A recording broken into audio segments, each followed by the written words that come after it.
Oi, gente, tudo bem com vocês? Estou aqui convidada especialíssima desse Redação Nota 1000.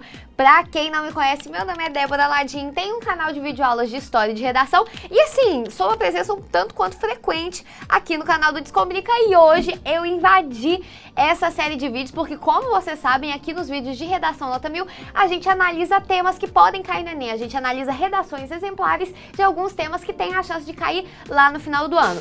Haha, pessoal, estou na área. Se a Débora invadiu o Descomplica, eu também vou invadir o vídeo dela.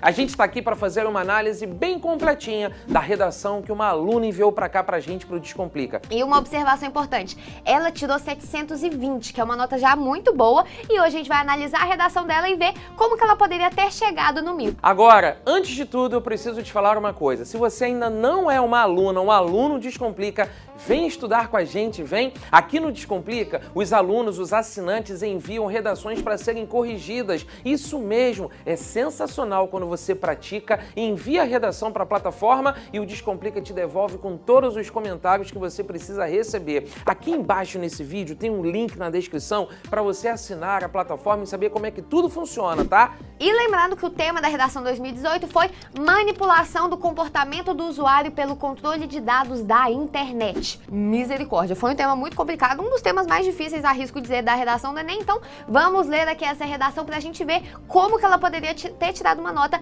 mais próxima ou, se não, o famigerado 1000.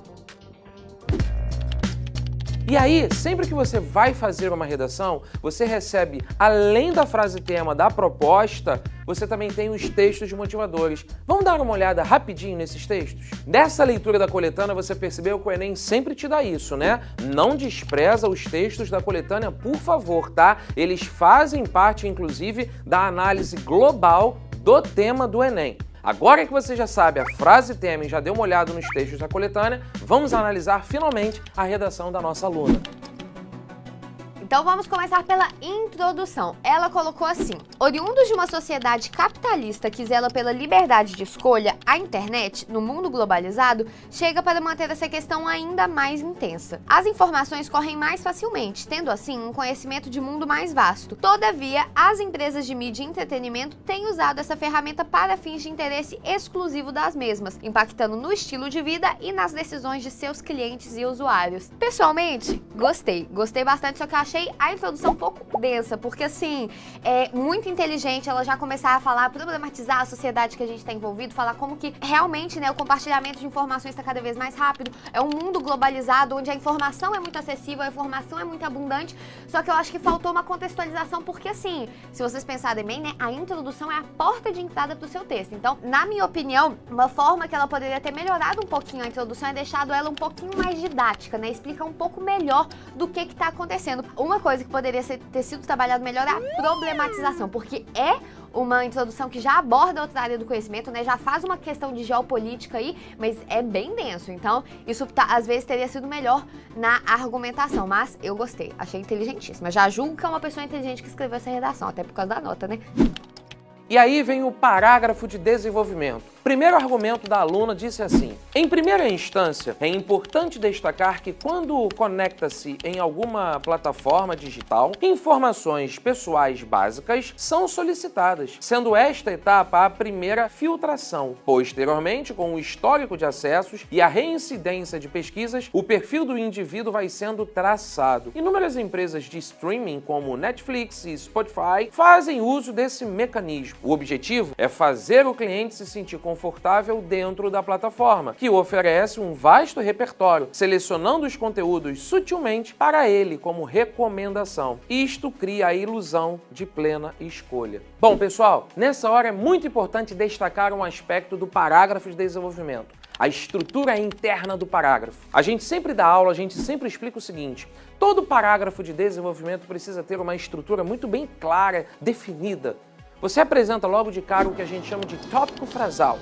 Já ouviu falar nisso? É a ideia mais importante que você vai desenvolver, defender nesse parágrafo. Tudo bem? Depois do tópico frasal bem apresentado, você explica, você analisa o que você está discutindo. Sabe o que eu percebi na redação dessa aluna? Que ela até apresenta um tópico frasal, mas a relação entre a primeira parte com a segunda parte do texto, ela ficou um pouco mambembe. Conhece esse termo? Mambembe? Ficou um pouco solta, ficou um pouco sem conexão. E eu senti o ponto mais delicado ainda quando ela saiu dessa fase da explicação para a terceira e última etapa de um parágrafo de desenvolvimento. O fechamento, a conclusão da ideia. Tá, e o que você está querendo defender definitivamente neste parágrafo? Isso é só uma questão de escolha? Beleza, mas a que conclusão você chegou? Então, pessoal, fica aqui um lembrete muito evidente para a hora que você montar um parágrafo de desenvolvimento. Posso ser sincero? Todo parágrafo de desenvolvimento é uma mini redação. Tem início, tem meio e tem fim. O que eu reparei na redação dessa aluna? Ela até apresenta bem as ideias, porém, ela não mostra, ela não delimita muito bem o espaço entre o início, o meio e o fim. Fica ligado, fica ligada nisso, beleza?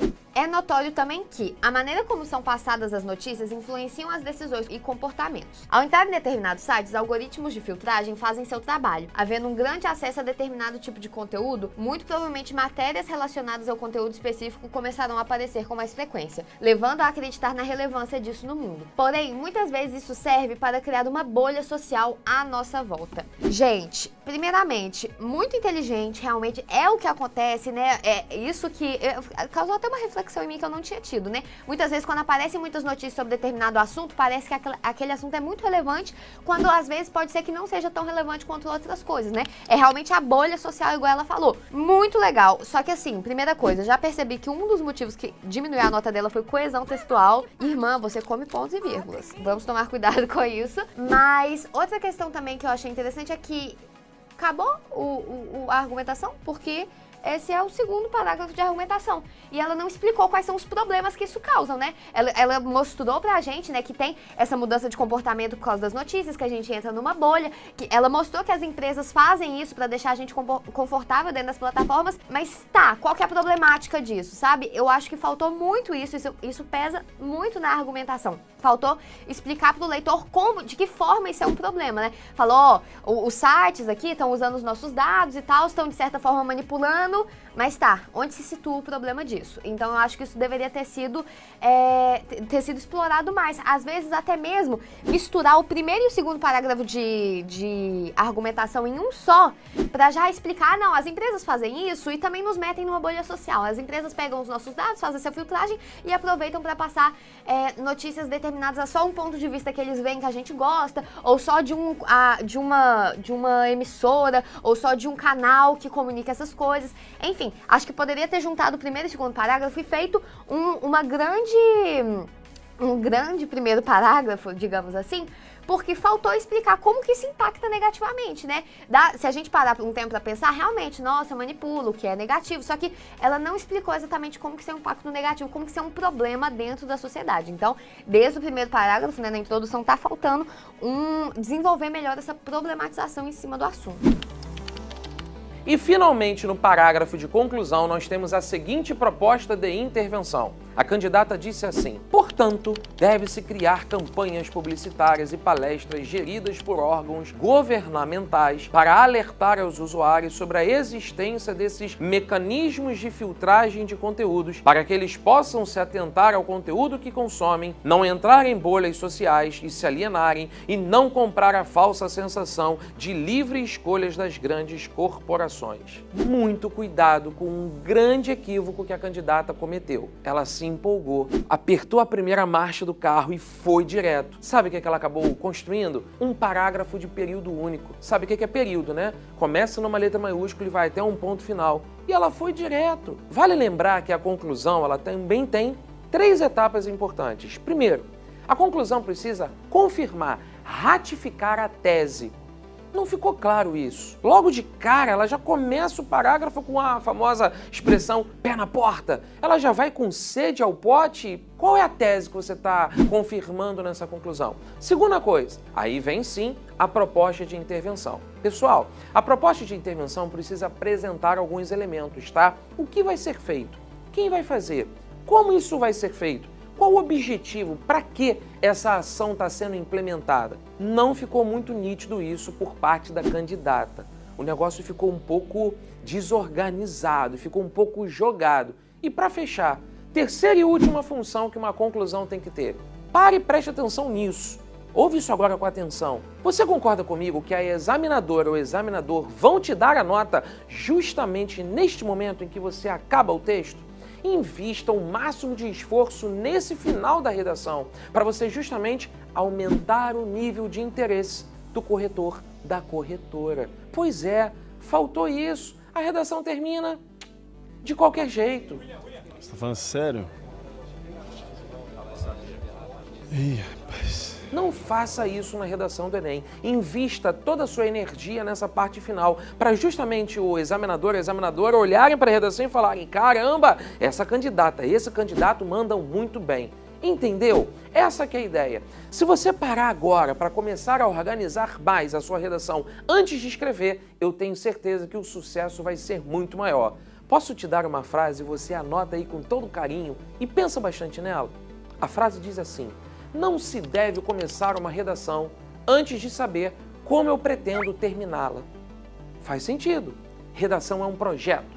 Redação precisa de planejamento. Redação precisa de organização.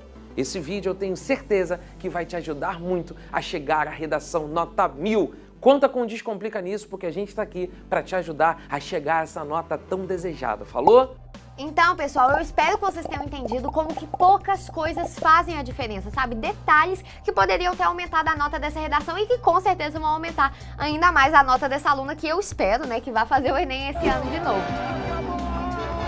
E se você ainda não é aluno do Descomplica, aqui embaixo na descrição nós temos um link para você assinar o Descomplica com um descontão muito maneiro. Não perde essa oportunidade não. E se você curtiu esse vídeo, manda para todo mundo, compartilha com geral, se inscreve aqui no nosso canal e não deixe de ativar as notificações aqui no sininho para você sempre receber os nossos vídeos em primeira mão. É isso, pessoal. Vou ficando por aqui. Tomara que você tenha gostado muito desse vídeo. Um beijo e até o próximo Redação Nota 1000. Tchau, tchau! Muito obrigada, Descomplica, pelo convite. Peçam pra eles me convidar mais, que eu adoro vir aqui. E muito obrigada pela paciência pra você que viu o vídeo até aqui. Bons estudos e um beijo!